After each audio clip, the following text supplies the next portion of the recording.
Welcome to New York's #2 sports show.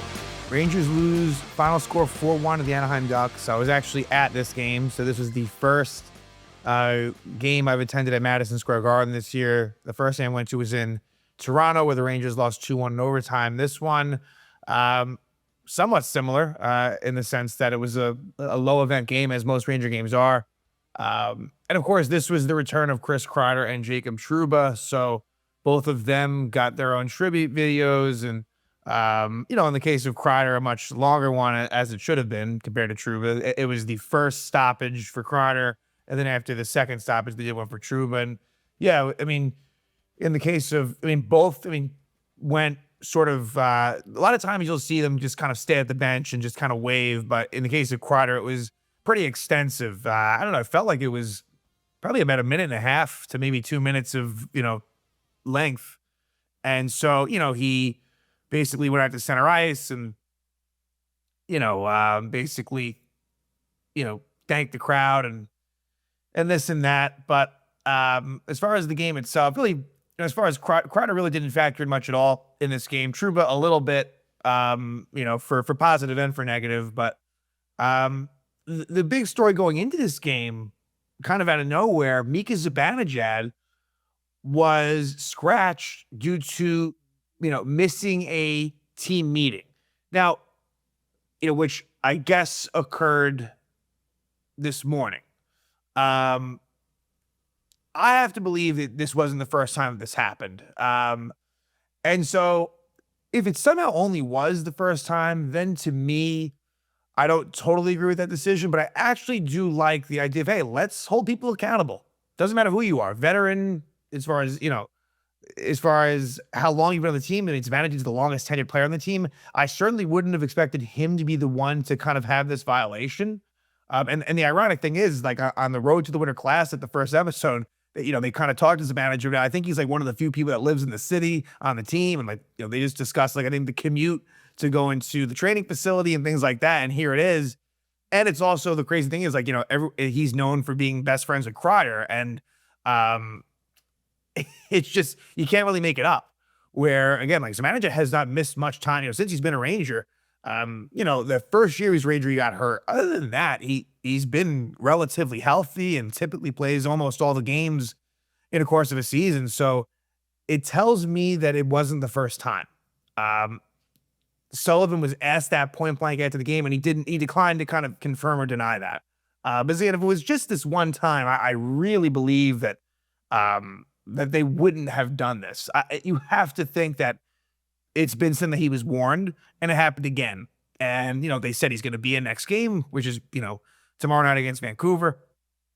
So, yeah, I err on the side of agreeing with having those sets of rules for a team that, let's be honest, there's been kind of a little bit of a country club, mentality, to this team. It's, a lot of certain points in recent years. And Zibanejad has been, again, on the team the longest. So it's just crazy how of all games it comes, in Kreider's return. I'm sure Zibanejad was very upset about it. And it's interesting, as far as finding out, it was one of those things where I think it was Vince Mercogliano tweeted out that he noticed that all of a sudden during practice, Zibanejad was taken off the power play and was talking to a staff member. And, then it comes out right after the morning skate that Zibanejad would in fact not play because of missing a meeting. So it obviously makes what was already, a pretty anemic offensive lineup. Now, I know they did score 5 goals against Montreal, but a team that has struggled to score goals makes it even tougher, right? That all said, the Rangers played a decent game through 2 periods. They really did. They lack talent. They do. And they're going to have to win games, low scoring, close. It's the way it is, right? But the 2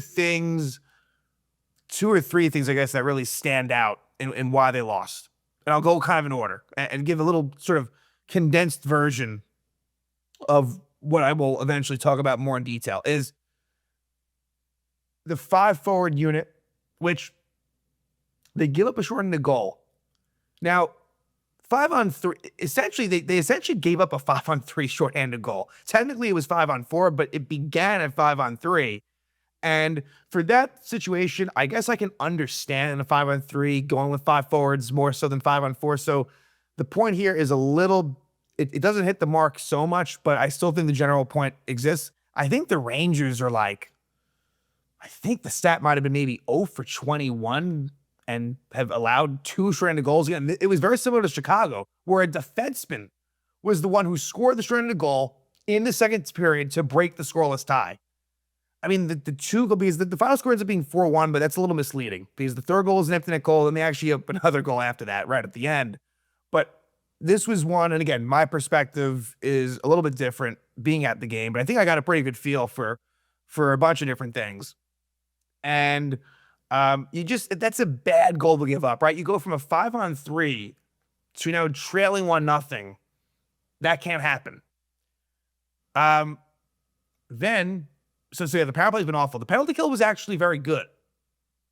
But technically, the Ducks score their winning goal was a power play goal that happens right at the 2-minute mark of it, right at the end of it. And we'll talk about what led to it, which was not good. But Igor Shesterkin cannot give up that goal. Can't. It's a terrible goal. And I would say Igor's season at this point hasn't been bad, hasn't been great. Right? Like, it has not, like, it's that simple. He has, it wouldn't be fair to say he's been bad, but that's just not true. But he hasn't been fantastic. It's one you can't allow. And I know that with this team, the bigger issue is lack of goal scoring and lack of top 6 talent. But man, like, and I don't know, maybe I wouldn't be as critical of it if I was watching on TV, but I think I would be. It's just, that can't happen. It's a clear sight shot, low danger. Not to say that maybe, things could have been a little bit better defensively, but I mean, Cutter Gauthier is a really good player, but I don't know. That was not like some world-class shot, right? And I feel like I've leaned on the side of maybe defending Shesterkin more than, like, if I'm being honest with myself, I think I have. This was completely inexcusable. And I don't even care that he only gave up 2. Like, I don't care that his overall line, although I guess he gave up 3, but like, that simply cannot happen. And then there was no pushback from the Rangers after that. It's been a mixed bag where I've said a lot. Ranger third periods in these situations have a lot of times been bad, although recently they've been good. Truly, they're in these situations a lot. Rangers play close games, typically low scoring, 1-1 a lot at home, third period. We've seen this formula a lot of times, and I will say that it hasn't been unsuccessful at times where I can say, hey, regardless of the result, they played like well the third period, and many, many times it hasn't. And for Anaheim to get that goal there, it was a killer because the penalty did a great job. They essentially got the kill, but it actually goes down as a power play goal for Anaheim. So let's talk lineup. We already kind of did with Zibanejad. Matt Rempe makes his return.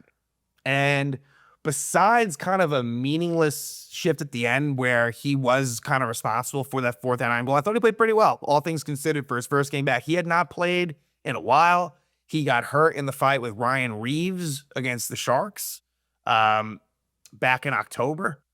And so Matt Rempe, I think it's a welcome sight. I think that he will help the 4th line. I thought that he did a pretty good job from my vantage point.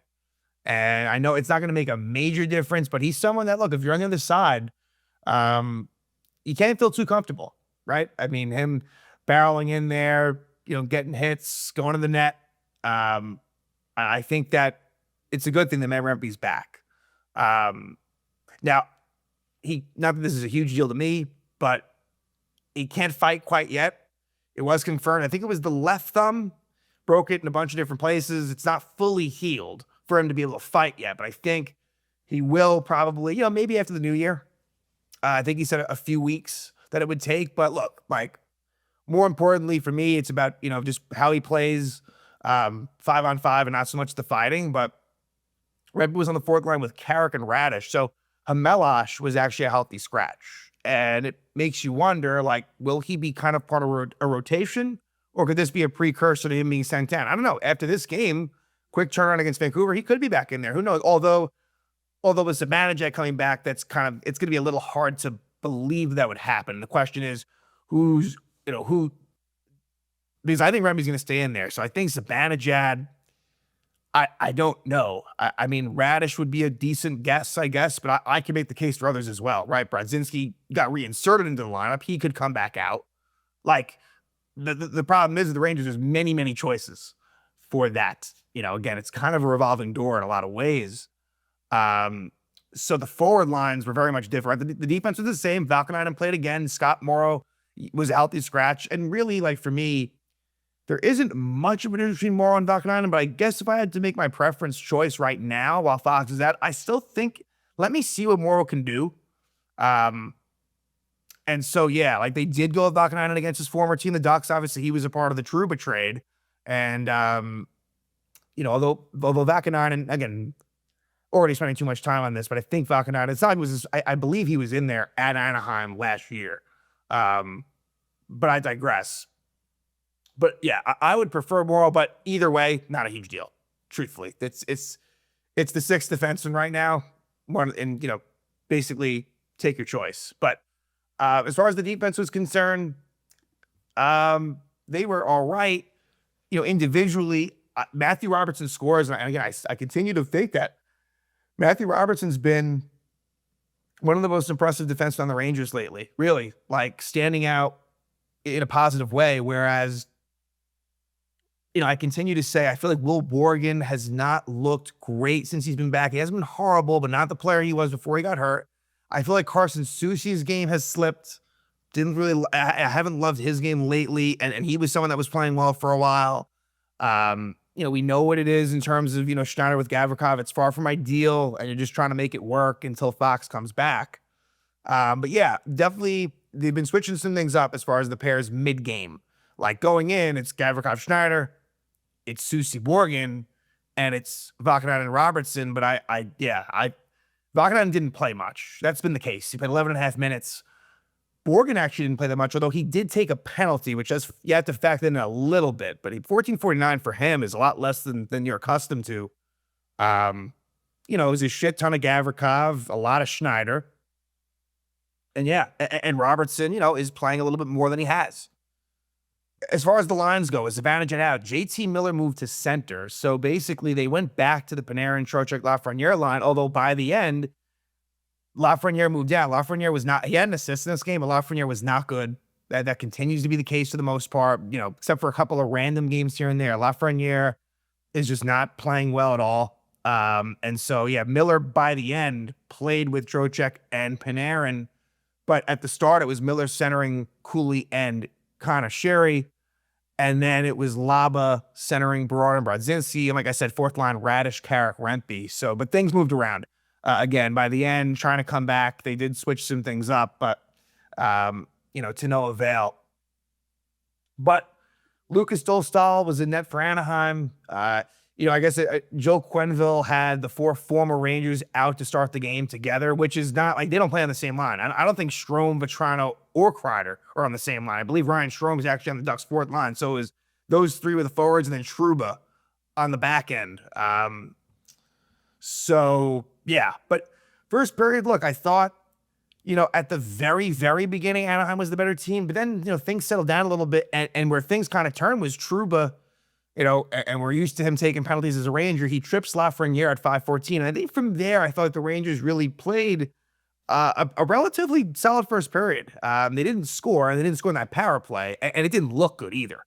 And on the 5-on-4 with no Zibanejad, you got to go with the defenseman, right? Because the whole point was, okay, we don't want Panarin on the point because we don't trust him defensively, but Zibanejad will be back there because he has like a defensive awareness, and with him out, you're force feeding it to the point where now, you have Cooley and Lafreniere with Trocheck, Miller, and Panarin. It's just like, you don't need to do that.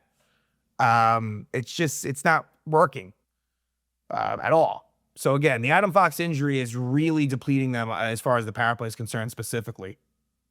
But yeah, I thought that the Ranger first period was decent. Shots on goal were 9-9. We go to the second period. And in the second, you definitely get, a lot more penalties. There were 5 penalties taken combined in the second. And at 3:23, Taylor Radish hooks Ryan Poehling, to which the Rangers kill that one off. Again, the penalty kill did a really good job against Anaheim in this game. And then at 5:12, Olin Zellweger hooks Will Cooley.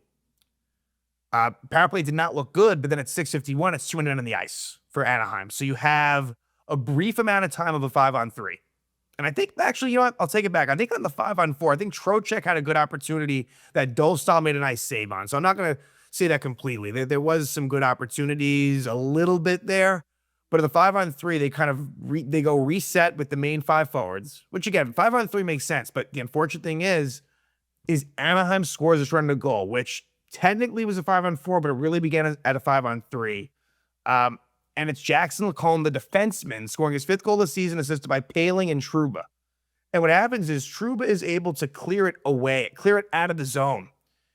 And I feel like Miller kind of went in a little too deep. And Panarin was, if you want to call it this, Panarin was the only one back, kind of, or he was the closest back. And so Panarin chases down Poehling, and Igor is able to make the save. But then Lacombe comes in, and Trocheck ties him up. But then Cooley comes in as well, and it goes off his skating in.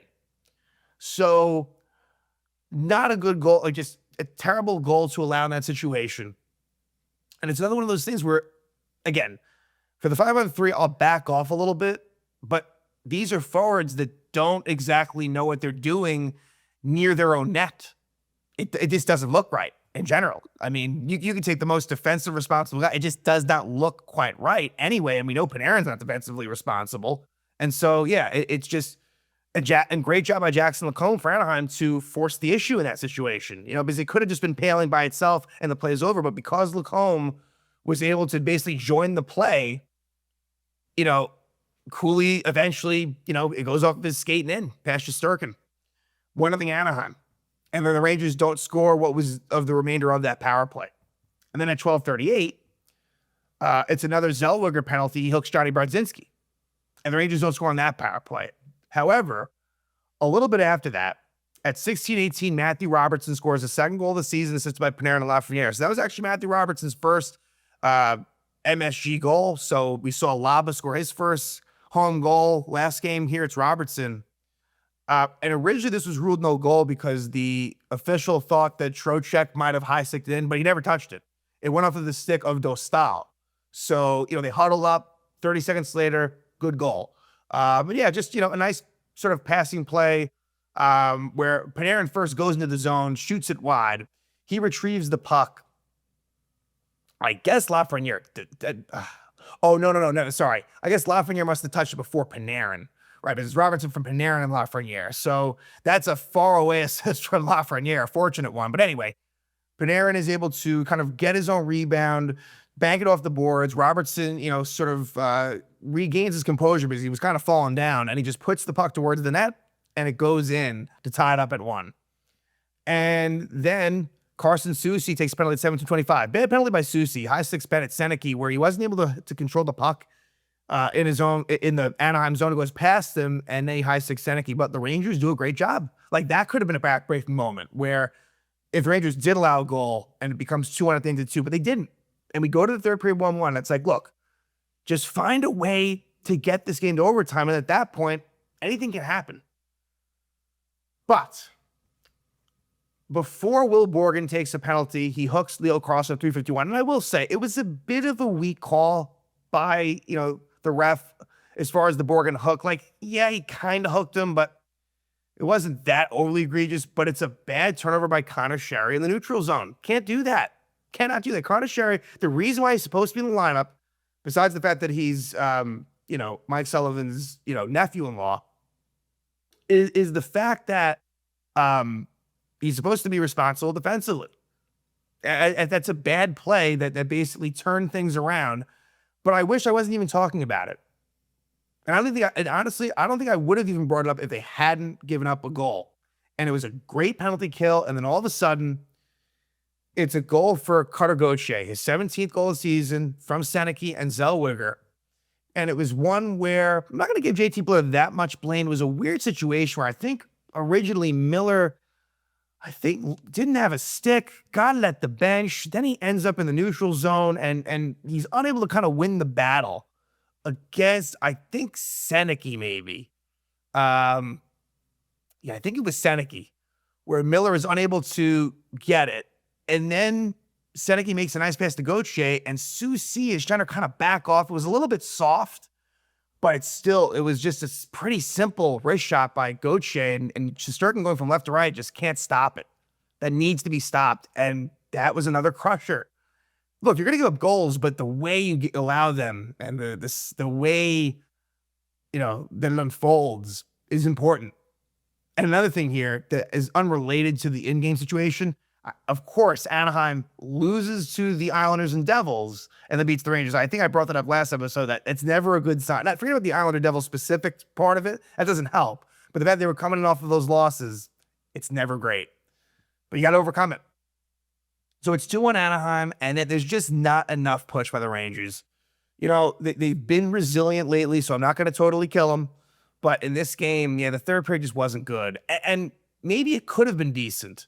Maybe, if they didn't allow that goal, look, it may have been what you saw in the first and second period. In fact, I'd venture to guess maybe it might have been. But once Anaheim took that lead, they just clamped down, and the Rangers really couldn't do much in the way of offensive opportunity.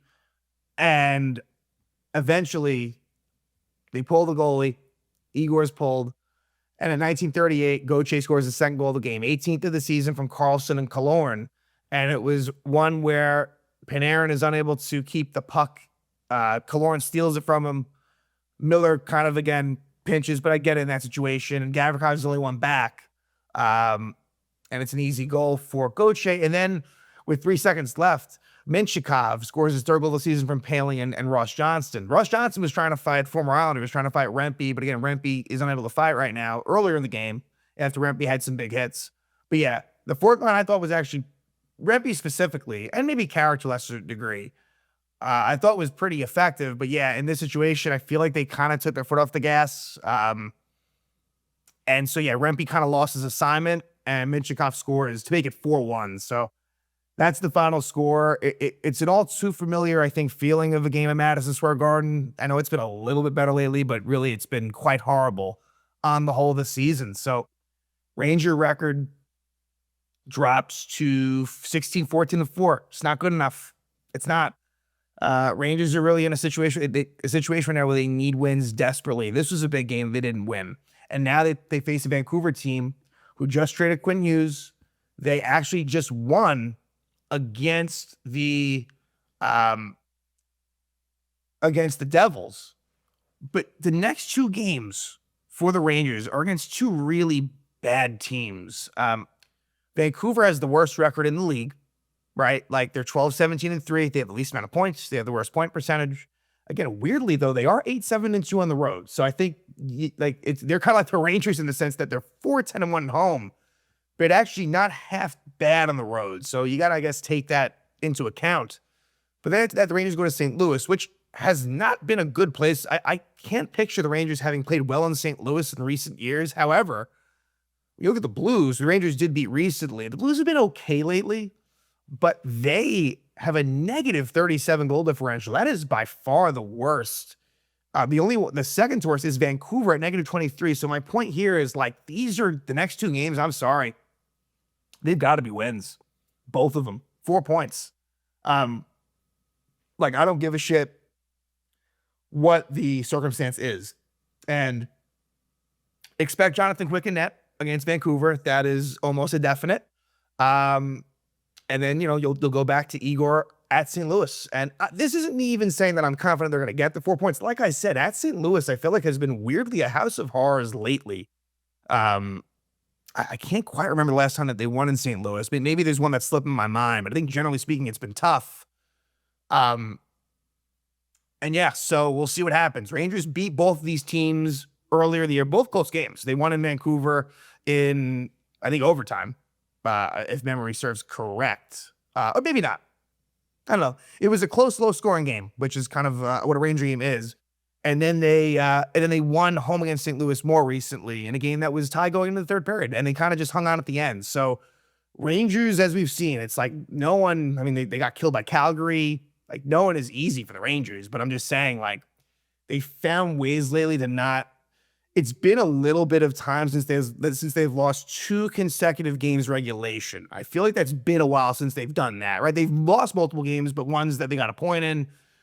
So yeah, they got to bounce back quickly. It's discouraging. It was, a lot of things that, the five forward stuff I think is on the power play is bad. Horrible goal by Shesterkin for the winner. And yeah, 4-9-3 at home now. It's just that'll sink you as a team. So yep, we'll see what happens. But quick turnaround, another home game. Rangers have been bad in the second of back-to-backs. They have not won. They only have a point, and that was that Vegas game. But typically, they've done fairly well in the first of back-to-backs. So now this might be their first regulation loss in that situation. So maybe they can flip the script here. They're going to need to. Zibanejad back in the lineup after being a scratch due to team violation. So we'll see what happens. But yep, first game at MSG this year, maybe my last. We'll see. Never know. And the Rangers lose in the return of Kreider and Trouba. Final score, Ducks 4, Rangers 1.